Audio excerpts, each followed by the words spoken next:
prosseguir.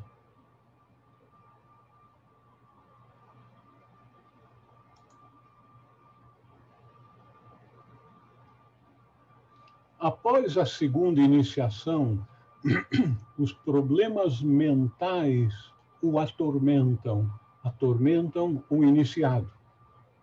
A mente inferior se torna orgulhosa e crítica.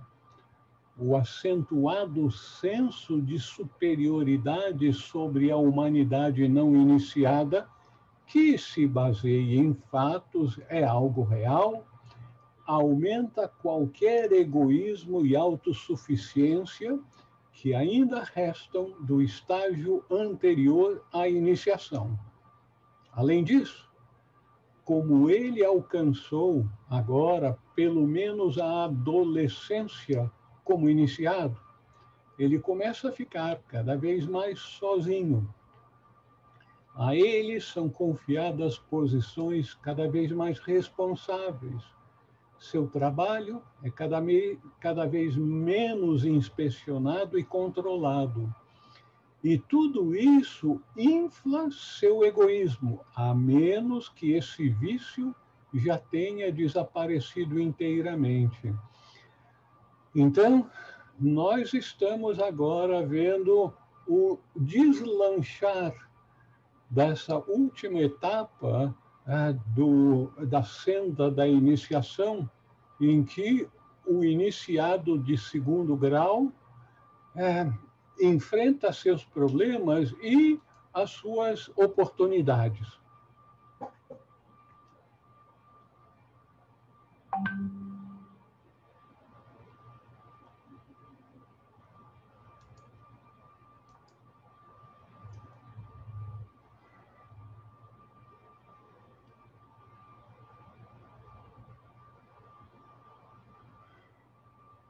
Atrasos no progresso oculto, que às vezes parecem injustos, são realmente sábios e úteis, pois, se puderem ser percebidos como a reta atitude e o esforço para o autoaperfeiçoamento mantido, levarão o candidato aos estágios posteriores com menos dificuldade do que é experimentado por aqueles cujo progresso foi mais espetacular.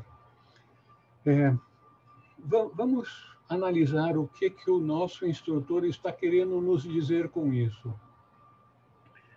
A senda oculta, a senda acelerada, em que nós conseguimos entrar na corrente e teremos a oportunidade de receber iniciações que vão acelerar e muito o nosso caminho. Nós não podemos nos esquecer qual é o propósito dessa senda, das iniciações. Esse propósito é, como foi dito por Jesus há 2000 anos atrás, nos orientando: sede vós perfeitos, como o vosso Pai que está no céu é perfeito. E o neófito, a pessoa comum, ao ouvir isso, ser perfeito, mas não qualquer perfeiçãozinha, mas ser perfeito como o nosso Pai que está no céu é perfeito, é missão impossível, a gente não consegue. Sim, nós conseguimos. Essa é a nossa meta. Por quê? Porque o Pai que está no céu não está fora, ele está dentro de cada um de nós, e o que nós temos que fazer é ativar os vários mecanismos existentes para que tudo aquilo que abafa o Deus interior, o adepto interior em nós, o ser perfeito, possa ser colocado de lado. Todos os empecilhos, todas as dificuldades têm que ser superadas para que a gente alcance a perfeição. E é por isso, então, que mesmo na senda da iniciação, nós já vimos que a primeira iniciação pode ser dada várias vezes. para que aquele impulso fique firme no iniciado que está começando a sua jornada rumo à perfeição. Então, isso na primeira iniciação. A segunda iniciação, nós vamos ver que também tem as suas dificuldades, e muitas, a terceira e assim por diante. Por que que essas dificuldades aparecem? Para que o indivíduo venha a trabalhar em cada uma dessas dificuldades, porque ele tem que se tornar um ser realmente perfeito, capaz de enfrentar todos os problemas e poder orientar aqueles que buscam a senda acelerada. Os ataques simbólicos, como mencionados na Bíblia, simbólicos de Herodes, a fuga para o Egito, a crescente sabedoria exibida no templo, as perspectivas e a profundidade da intuição que impressionam os indivíduos mais estáticos e de mentalidade mais tradicional.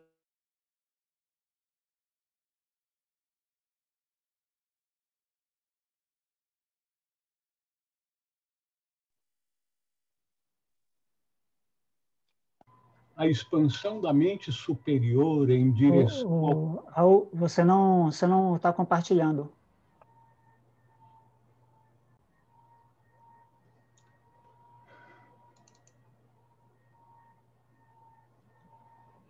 Não sei o que está acontecendo, meu caro. Baixe o mouse até a parte inferior da tela, onde está...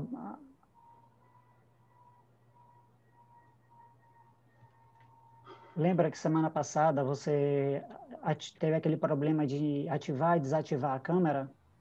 Que estava aparecendo, em vez de aparecer a sua imagem, aparecia só a figurinha, a foto. Então... Meu caro, eu não aquele sei mesmo o que procedimento. aconteceu e eu não sei o que eu posso fazer. Você já deu o duplo clique na tela que eu te falei? Duplo, triplo? Duplo clique. Alterou a visualização? Não, é a mesma coisa. Não, se você dá um duplo clique, ele entra em tela cheia. Se você dá o outro duplo clique, ele sai da tela cheia. Isso é que tem que acontecer. Quando você sai da tela cheia, a barra de ferramenta tem que aparecer, obrigatoriamente. O meu não está acontecendo? computador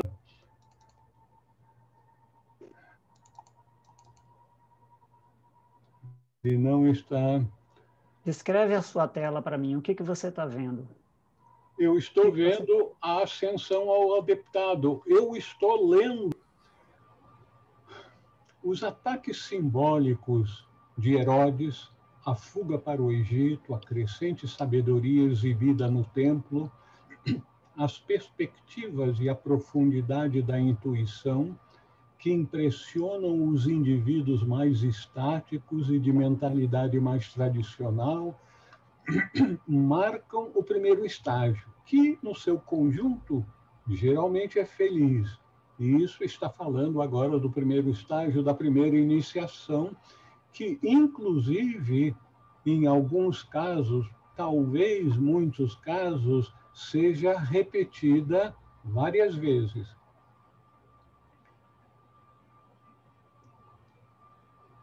Dificuldade, perigos de dentro da natureza marcam o segundo grau, assim como mais obstáculos externos marcam o primeiro. Mais cedo ou mais tarde, a expansão da mente superior em direção ao conhecimento das verdades abstratas chega ao cérebro. Esse é um ponto importante. Nós achamos que, muitas vezes, quando temos uma meditação muito profunda, que conseguimos alcançar visões, recebemos instruções, tudo isso passa-se num nível superior, mas A grande dificuldade é trazer essas impressões dos planos superiores para a mente, para que fique gravada na nossa mente, a nossa mente concreta, para que possa tornar-se algo a ser utilizado no nosso dia a dia, nas nossas atividades, inclusive na senda. Nesse estágio que geralmente ocorre entre o segundo e o terceiro grau, a metafísica, a filosofia e um sentimento cada vez mais profundo de unidade com toda a vida influenciam o iniciado a transferir seu centro de consciência do mental inferior para o causal, ou seja, o mental abstrato, o mental divino, e finalmente para o búdico. Todas essas experiências duplas de estar na montanha e nas alturas e, ao mesmo tempo, ganhando aplausos do mundo, são simbolizados também pela tentação no deserto, pois o diabo é o próprio mundo. Isso aqui pode ser chocante para nós, mas quando nós examinamos com total abertura de mente e coração, a gente verifica que são as coisas do mundo, o mundo material em que vivemos, que nos seguram, que fazem com que a gente perca a meta que nós estamos perseguindo.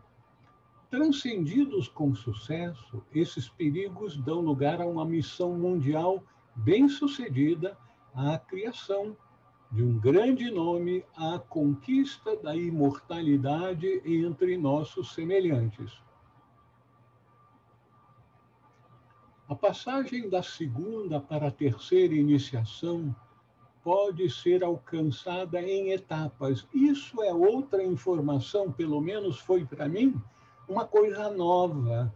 Nós entendermos que a mãe natureza, o pai espírito, os grandes instrutores sabem de todas as dificuldades em galgarmos a montanha. Por isso, mesmo na senda das iniciações, algumas facilidades são oferecidas nas primeiras etapas. Então, a passagem da segunda para a terceira iniciação pode ser alcançada em etapas.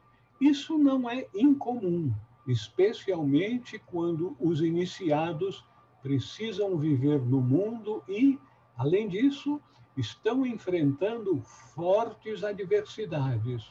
Às vezes, são conferidas até 7 pequenas consagrações, que podem se estender por mais de uma vida, de acordo com o comando do eu superior, sobre sua personalidade e as condições sobre as quais o homem mortal deve viver.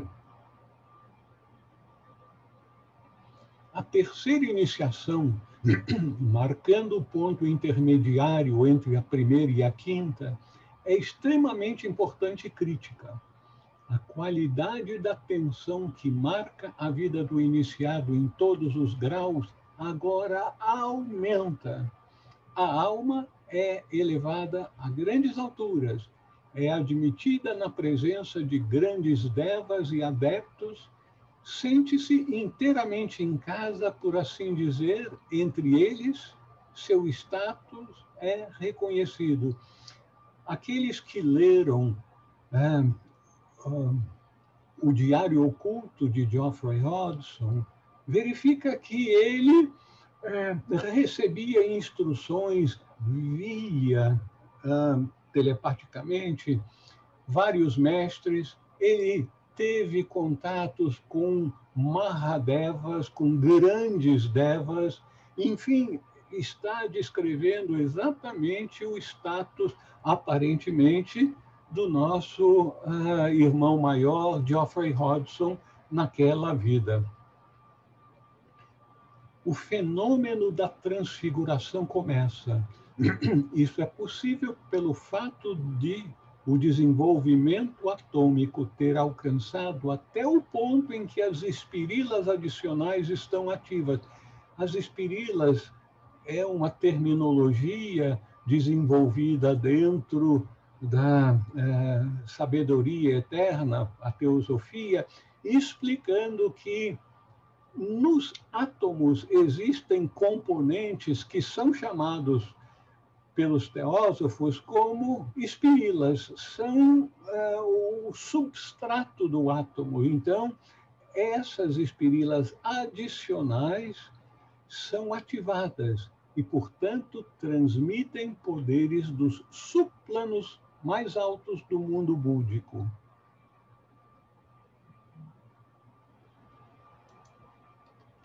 A potência de Atma, expressa como vontade, é cada vez mais sentida e manifestada. A fé pode mover montanhas quando isso ocorre. Ao mesmo tempo, o mundo que até agora o aclamava começa agora a falhar com ele. Solidão é adicionada à experiência da tensão. Mal-entendidos, cegueira humana, egoísmo e interesse próprio provocam traição por aqueles que até então eram tidos como os mais queridos. O Getsemane começa seriamente aquele estágio da vida de Jesus em que, ao que tudo indica, ele começou a experimentar grande agonia interior. O Getsemane começa seriamente agora, embora tenha sido prenunciado várias vezes desde os dias do estágio probatório. Será que a vida de Madame Blavatsky não é uma indicação de tudo aquilo que está sendo descrito agora no nível da terceira iniciação?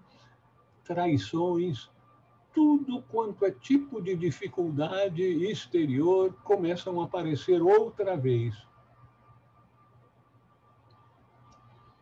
Nesse ponto da grande história da ascensão da alma, faço uma pausa para observar a dualidade da experiência do iniciado. No primeiro estágio, a glória e a maravilha do novo nascimento, o êxtase da comunhão com a alma da natureza e da união com ela, a beleza e o esplendor dos anjos e adeptos, o encanto da vida que acompanha e envolve o novo nascimento. Muito bem. Mas a frieza e hostilidade do mundo, a brutalidade e a grosseria da humanidade não iniciada, dificuldades da natureza pessoal ainda não superadas, obscurecem a felicidade interior. Essa dualidade das experiências é como se o iniciado estivesse simultaneamente experimentando céu e inferno, grande felicidade e realizações e grandes dificuldades e dores interiores. Bem-aventurados aqueles que são capazes de permanecer em retiro durante e após a primeira iniciação. Mesmo assim, as experiências e testes não podem ser evitados. Mais cedo ou mais tarde, eles virão. Após o segundo grau, ainda há maior iluminação e, ao mesmo tempo, vêm períodos de aridez e ahamkara acentuado. Ahamkara, sentimento de ser um eu separado. Na terceira iniciação, uma elevada exaltação e transfiguração em todos os níveis é acompanhada ou seguida por um estranho medo físico do futuro e uma queda de todos os apoios externos, humanos e sobre-humanos. A grande prova da solidão começa. Nós não temos ideia o que é essa terrível provação de sentir-se sozinho, sem apoio, depois de tudo aquilo de maravilhoso que o iniciado já tinha experimentado. Os pares de experiências aparentemente opostas podem ser mencionados como vitória espiritual versus ataque material no primeiro grau, exaltação espiritual versus tristeza, secura e tentação no segundo, entronização espiritual versus transfiguração, traição pessoal e solidão no terceiro. Estas são as ida e píngalas psicológicas que devem ser equilibradas no iniciado. Ida e píngala, imagino que todos sabem, são os nadis em que a energia, aquela força Forhat, Kundalini, que desperta, é levada e trazida, circulada no corpo etérico do indivíduo.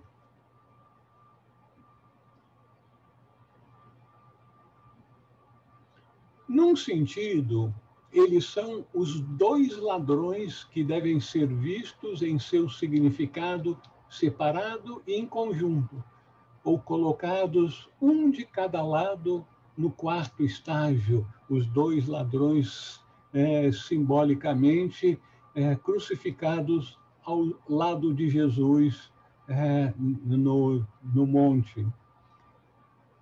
Depois disso, no Sushumna, que se ergue entre eles, é dito que Sushumna é um canal energético que conecta o chakra do coração com o chakra do topo da cabeça. Então, representando a cruz central, ladeada, então, pela cruz dos dois ladrões. Vocês sabem que os dois ladrões são símbolos dos dois aspectos da mente, a mente concreta e a mente divina, uma que fica apegada às coisas desse mundo e a outra que quer elevar-se ao céu. Depois disso, no Sushumna, que se ergue entre eles, a pura divindade é finalmente estabelecida ou pregada, como cruz foi simbólica, Cristo foi simbolicamente pregado na cruz central do Gólgota. Gólgota significa a caveira. Nesse símbolo das três cruzes dentro do crânio, o Cristo entre dois ladrões, um caduceu psicoespiritual é retratado. Tomar a terceira iniciação é demonstrar o poder de tomar a quarta e a quinta. Não fazer isso mostra que os obstáculos que acompanham e seguem o segundo grau não foram superados. O iniciado deve tentar novamente, começando no início de uma vida posterior, quando, mais uma vez, o impulso divino de alcançar as alturas desperta a mônada ego daquele indivíduo, a mônada, o Deus interior, o Pai Nosso que está nos céus, que é a centelha divina que não está manifestada e manifesta-se através do ego ou eu superior do indivíduo. Então, desperta a mônada ego para a ação e a alma pessoal da letargia espiritual para a vontade de vencer. Então, mesmo que haja um esmorecimento, dificuldades numa vida seguinte, isso será superado. Isso é indicativo que a gente não pode ter ilusões, imaginações infantis de que você vai seguir numa esteira rolante no caminho das iniciações em que todas as dificuldades vão ser superadas para você. Não, elas serão superadas por você. Cada um de nós tem que construir a sua vida espiritual. O indivíduo deve tentar novamente, começando no início de uma vida posterior, quando, mais uma vez, o impulso divino de alcançar as alturas desperta a mônada ego para a ação e a alma pessoal da letargia espiritual para a vontade de vencer. Eu quero, eu posso e eu vou.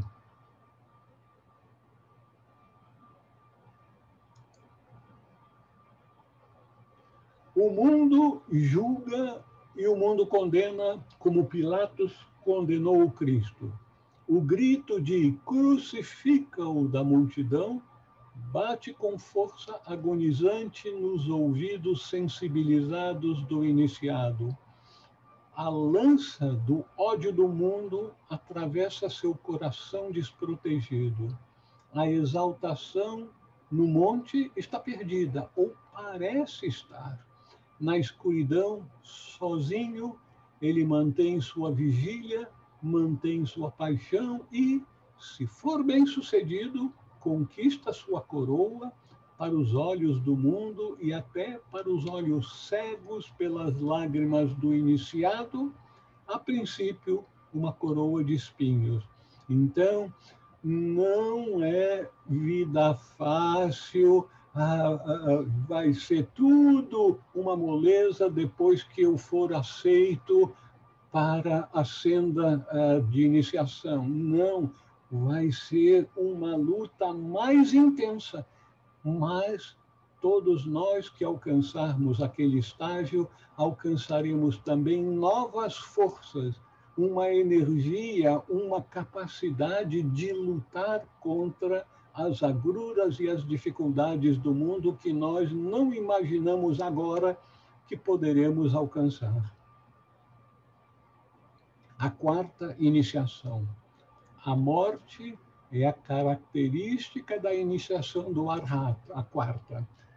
Isso significa não apenas a morte do eu inferior, não apenas a morte da ilusão da individualidade separada, não apenas o fim do estado não equilibrado, mas a entrada na região da morte, onde a própria vida parece morrer, onde a escuridão governa, reina o silêncio e uma frieza gelada congela em imobilidade tanto a vida como a forma. A vite, a ausência de onda de movimento, adentrada, sentida, conhecida, e a experiência é estampada na consciência para todo sempre.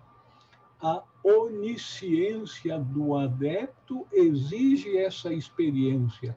A ascensão às alturas depende de uma descida igual nas profundezas. A onisciência do adepto exige essa experiência. O que significa isso? Onisciência é conhecer tudo.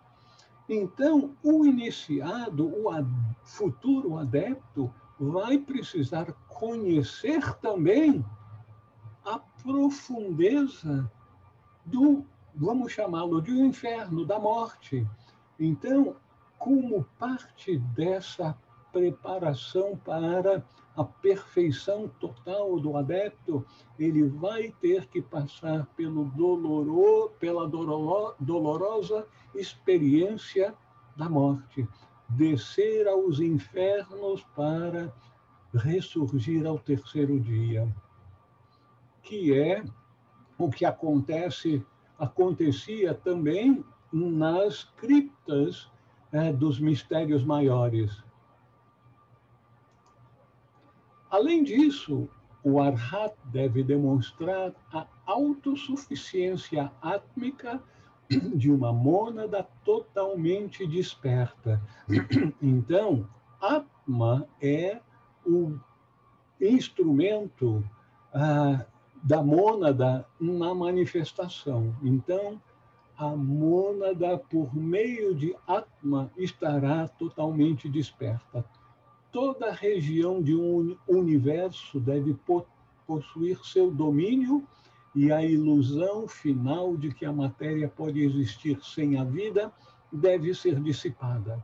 Portanto, no reino em que o poder proporcional da matéria sobre o espírito é tão preponderante que a matéria parece ser tudo e o espírito nada, ali, num isolamento indescritível e numa ausência espiritual e frieza gelada que não podem ser imaginadas, a mônada descobre, afirma e demonstra seu poder e, com ele, o do espírito sobre a matéria. Vocês estão vendo que é uma experiência totalmente inimaginável agora para nós. Somente depois dessa vitória é que as almas comprometidas com a prisão, em que a solidão é o castigo, são percebidas, comunicadas e algumas poucas redimidas. O túmulo de pedra fechado no qual o Cristo está enterrado simboliza esse extrato inferior físico do universo que precisa ser conhecido por aquele que vai se tornar, então, um adepto. Um homem mudado é aquele que sai dessa terrível provação, cuja marca permanece por muito tempo com ele. O adeptado, um novo nascimento e um novo corpo, a liberdade, bem-aventurança, poder do estado de adepto, servem, em última análise, para curar a ferida do Arhat e restaurar a beleza desfigurada do corpo e da alma. Está indicando que, depois desse tormento inimaginável, finalmente o Arhat consegue entrar naqueles níveis em que ele se tornará, então, um adepto. A quinta iniciação, isso pode também ser uma novidade para muitos. A quinta iniciação é tomada aparentemente sozinha, sendo o adepto iniciado por si mesmo. Cada mestre deve produzir em si mesmo as transformações, regenerações e mudanças externas, incluindo a vitória sobre a morte para si e, em grande parte, por si mesmo, embora, é claro, ele seja protegido, observado e auxiliado ao longo de todo esse processo. Sendo essa realização essencialmente átmica em caráter e nível de consciência, a quinta iniciação opera de longe a maior mudança no que tange a outra margem ser alcançada. Muitas pessoas ficam surpresas que o quinto iniciado, aquele que vai receber a quinta iniciação, ele se auto-inicia. Nós podemos imaginar que, como o Arhat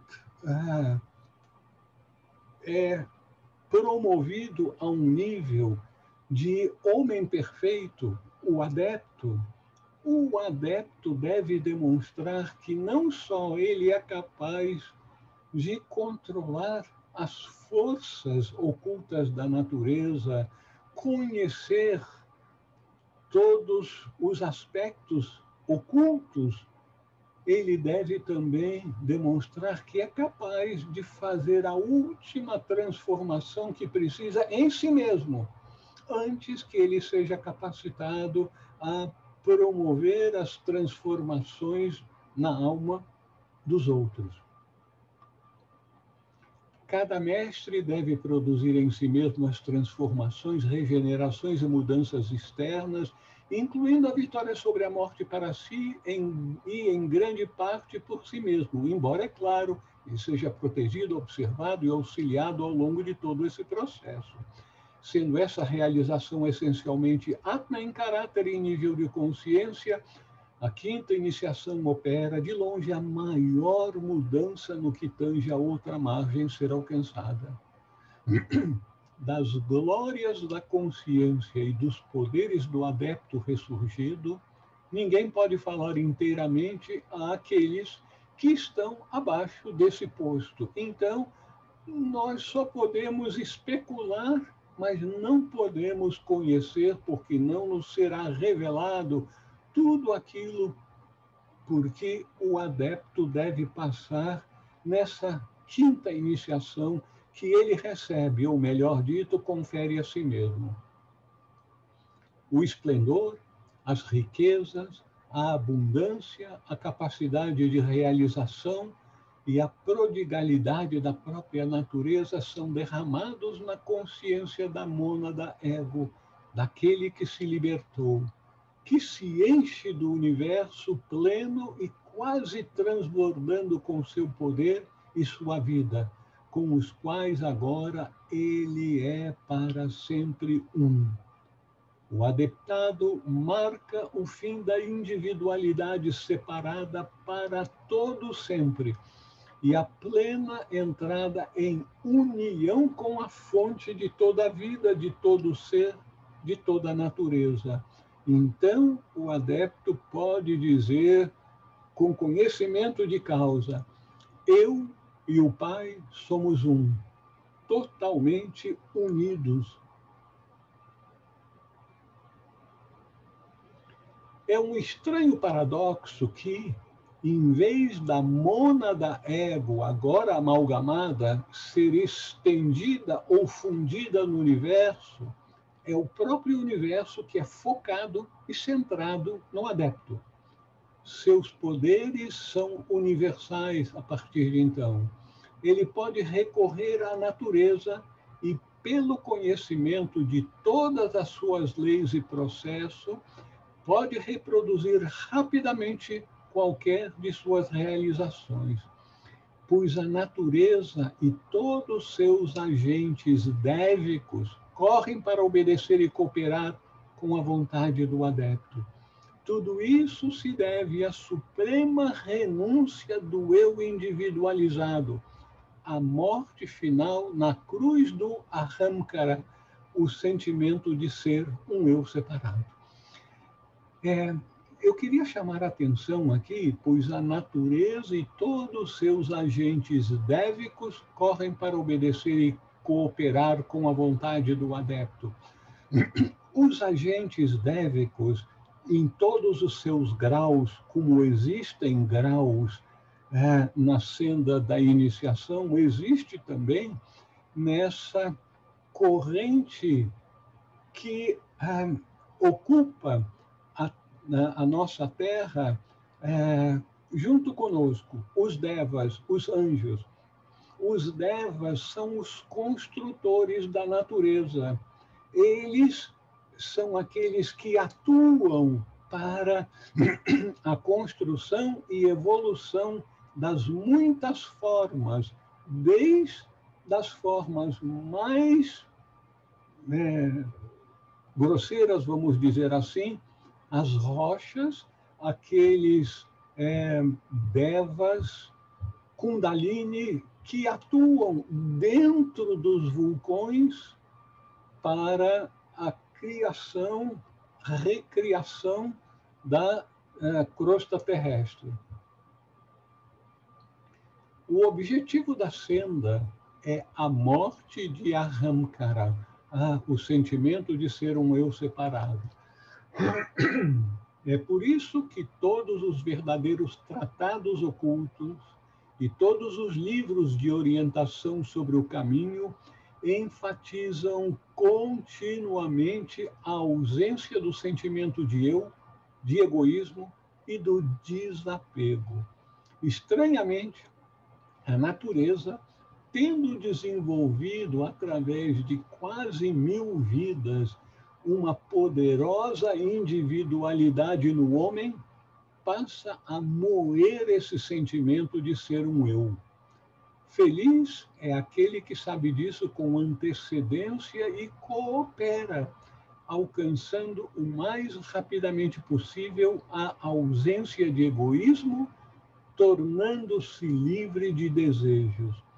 Todo pensamento e ato que manifesta esse estado é um prenúncio da liberdade de consciência do adepto.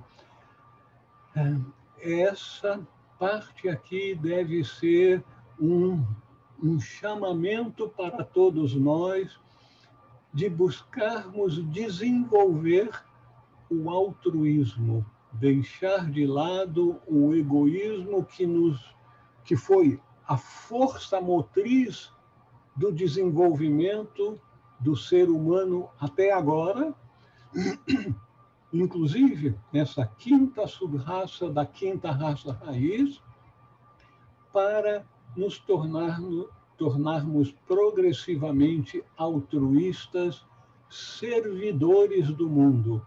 Isso pode parecer alguma coisa a ser alcançada no futuro distante, mas se nós não começarmos a trabalhar nesse altruísmo, no desenvolvimento do altruísmo agora, nós teremos tremendas dificuldades ao longo do caminho para deixar para trás o sentimento de sermos um eu separado, com desejos e, consequentemente, egoísmo. O planeta no qual ele se realizou não mais o prende. Seu anel não passa, não mais limita seu caminho. Ele o transcende e se move livremente pelo espaço interplanetário e visita outros globos. Sua consciência está livre do sistema solar agora e, à medida que ele ascende ainda mais, seu anel não passa a dar lugar à sua consciência que alcança o universo além. Então, o céu é o limite. Aqui está dizendo que nem o céu é um limite para a consciência do adepto e daquele que receberá iniciações após a quinta iniciação. Eu não vou me adiantar com mais informações a esse respeito, porque será apresentado logo a seguir. Ele permanece profundamente preocupado com a vida do planeta em que se realizou e, de acordo com seu raio e sua escolha de um dos 7 caminhos, ele serve esse planeta como um adepto. A retenção de um corpo físico é um sacrifício pelo qual se ganha o poder de servir o planeta em todos os níveis, do físico ao Atma, e além, de acordo com o grau. É um sacrifício, pois todas as preocupações materiais, como cuidados corporais, moradia e outras necessidades, reivindicam uma parte de sua atenção e sua vida. Deixe-me voltar aqui os 7 caminhos. Algumas pessoas talvez não saibam que, uma vez alcançada a quinta iniciação, o adepto tem a oportunidade de escolher em qual dos 7 caminhos ele deseja continuar a sua evolução infinita. 7 caminhos, dentre os quais um é servir como um adepto com corpo físico para ajudar na libertação do sofrimento de toda a humanidade. Agora, existem outros caminhos também. Um deles, aqui na Terra também, é servir como um Nirmanakaya. É um ser que não tem corpo físico, mas pode utilizar um corpo astral ou mental para dar instruções para aqueles que estão seguindo o caminho evolutivo na Terra. A gente não tem nenhuma ideia do que isso significa quais são as alternativas, qual é o que isso implica. Enfim, essa não é a nossa preocupação agora. A nossa preocupação agora é alcançarmos a primeira iniciação. Eu imagino que não tenham muitos iniciados aqui, pode ser que hajam, mas a nossa preocupação deve ser sempre o próximo passo. Não vamos viver com a cabeça ao vento, pensando grandezas. A nossa preocupação deve ser sempre o próximo passo.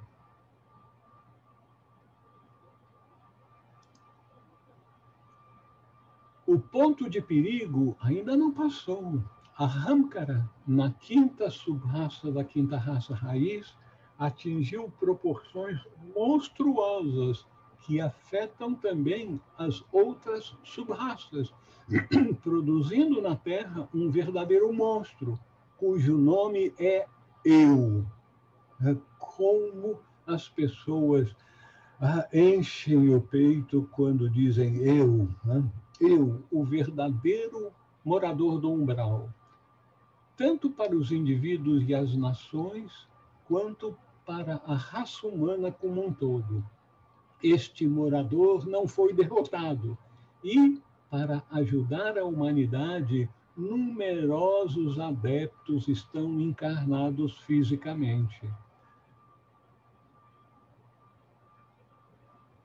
Portanto, existe uma mensagem preeminente em todo esse processo: altruísmo.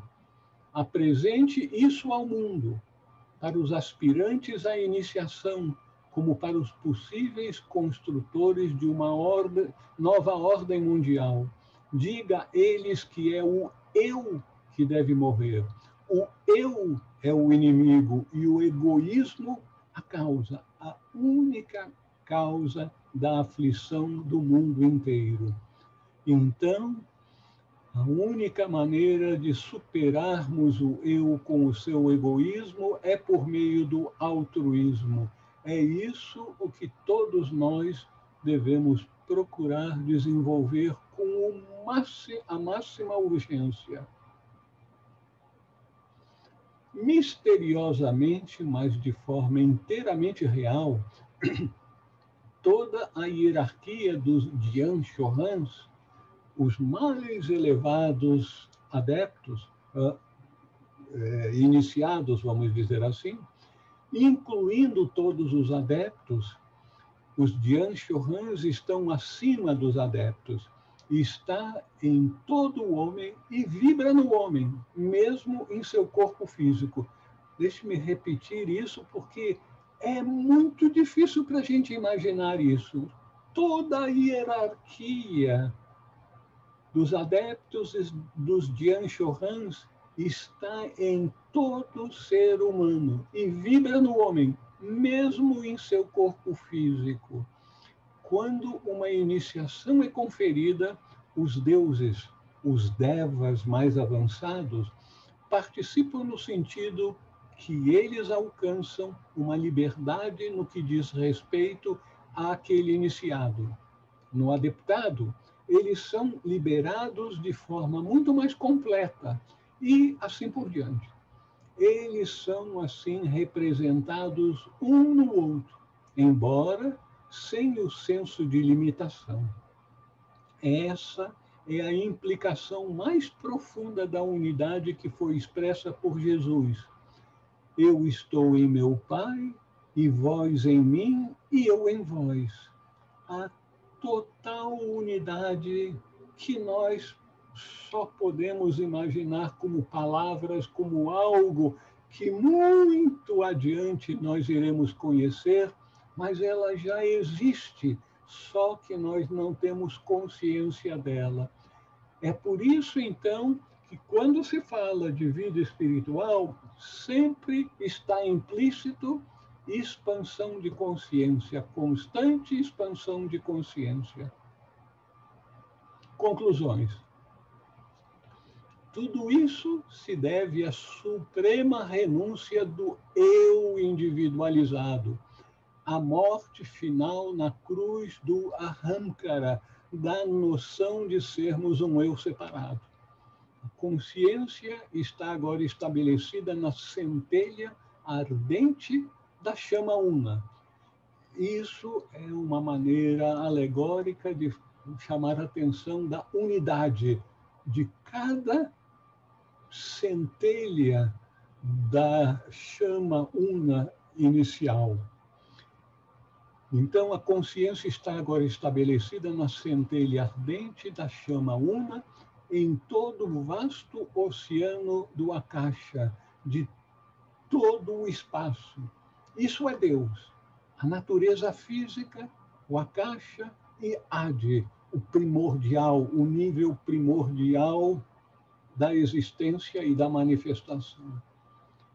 Com esse Deus, o adepto é para sempre um. Seu karma completamente equilibrado, ou melhor, super equilibrado do lado do bem.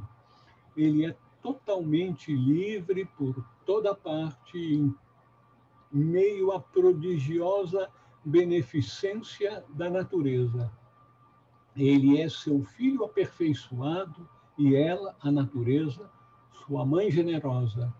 Em uma frase, a natureza e o adepto são um. E esse é o segredo de sua aparente onipotência. Estas são as palavras a serem inscritas sobre a porta do templo do novo mundo que será construído, a rendição do eu. Quer a busca da verdade seja feita por meio de profunda contemplação interior, pelo estudo dos escritos dos sábios da antiguidade, praticando um ou mais dos 7 métodos de yoga, ou por meio de cerimoniais espirituais e ocultistas, um fato ou verdade eventualmente fica claro para o estudante. Isso é que tudo o que é buscado, seja poder, sabedoria ou conhecimento, resiste no próprio ser humano. Isso parece alguma coisa assim tão óbvia, mas não é óbvia na nossa vida diária. Nós estamos acostumados a buscar aquilo que a gente acha que está faltando, que é necessário. Nós temos a tendência de buscar fora, enquanto que na vida espiritual nós vamos ter que aprender a buscar dentro de nós, porque tudo que é buscado, seja poder, sabedoria ou conhecimento, resiste no próprio homem. Embora as manifestações externas da única verdade possam ser estudadas com valor, a busca eventualmente deve levar para dentro. O conselho: olhe para dentro, lá está você, o Buda, o Cristo em vós, a esperança da glória. São os sinais indicativos que devem ser seguidos eventualmente e exclusivamente, sempre a busca interior e não mais no exterior. No seu devido tempo, o buscador da verdade deixa de explorar os muitos caminhos externos, por mais fascinantes e até tentadores que sejam, levando-o aparentemente ao conhecimento secreto, e volta toda a sua atenção para aquilo do qual ele é uma encarnação, numa palavra, seu verdadeiro self. Uma verdade profunda e fundamental a respeito do homem é que, em sua natureza espiritual, intelectual, psíquica e física, ele é uma réplica em miniatura ou epítome de toda a ordem dos seres e coisas criados. O homem é um modelo da totalidade da natureza. Ele contém dentro de si o agregado coletivo de tudo o que jamais existiu, existe a qualquer momento e sempre existirá por toda a eternidade das eternidades. Em outras palavras, o microcosmos, o ser humano, é uma réplica em miniatura do cosmos, do macrocosmos. É dito que o homem é uma reprodução em miniatura do universo em que vive e do qual faz parte. A mesma vida divina reside em ambos. O mesmo poder divino está dentro de ambos. A mesma inteligência divina formou os dois e direciona a evolução de ambos para uma plenitude e beleza cada vez mais perfeitas. Pode parecer muito estranho para o aspirante, em sua natureza humana, aprender o que ele realmente é, um ser espiritual que é uma parte fundamental e inseparável de todo o universo. Ele faz bem em lembrar que, embora o corpo tenha uma pele, o eu superior não tem pele. Tudo está completamente presente e disponível para o homem. Seu problema não é de suprimento, mas de capacidade de perceber, receber e expressar os poderes e forças dos quais o universo consiste. Nossa, que maravilha! Esse suprimento é tanto interno como externo. E interiormente, o homem é um ser de essência espiritual. Ele é realmente composto de poder espiritual ou Atma, força de vida espiritual ou Buddhi e inteligência criativa ou Manas. Esses três tipos de força não fluem para dentro dele como a água em um reservatório ou lago, mas afloram dentro dele para formar seu eu imortal. Na verdade, eles são ele próprio. Ele é composto deles. Como esses três componentes do eu imortal e verdadeiro do homem são raios de poder, vida e atividade criativa universais, eles são infinitos. Nossas fontes ou recursos internos nunca podem acabar, nunca podem secar. O homem pode ser comparado a um receptor de rádio, enquanto todos os tipos e comprimentos de onda de rádio cercam e realmente penetram em seu corpo. Ele não pode conhecer e se beneficiar delas a menos que o seu receptor esteja sintonizado corretamente. Portanto, o problema é visto não como sendo de oferta, mas de incapacidade de receber. Este é particularmente o caso das partes superfísicas do homem, especialmente da mente, que é a chave. A mente é o ponto crucial da situação. O controle e a direção correta do pensamento são os problemas diante da humanidade como um todo e, em particular, para o aspirante à autodescoberta e ao poder que ela confere, o poder infinito da mente. Então, terminando, agora você sabe quem, ou melhor, o que você realmente é. Assim, será mais fácil abandonar a ilusão, hoje em dia fake news é o termo, que você acreditava ser. Você é um ser divino, uma expressão de Cristo. Enquanto seu corpo e sua personalidade são, na verdade, os veículos ou instrumentos que você dispõe para realizar a missão de sua vida, a escola da vida, e expressar plenamente sua natureza divina em todas as situações da vida, como luz, paz, amor harmonia e alegria.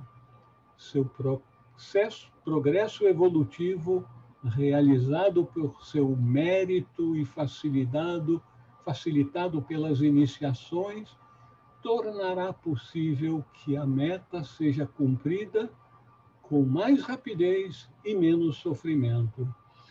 Com isso, então, nós encerramos a nossa apresentação formal e nos abrimos para quaisquer perguntas fáceis que, porventura, vocês queiram fazer. Lembre-se bem, perguntas fáceis.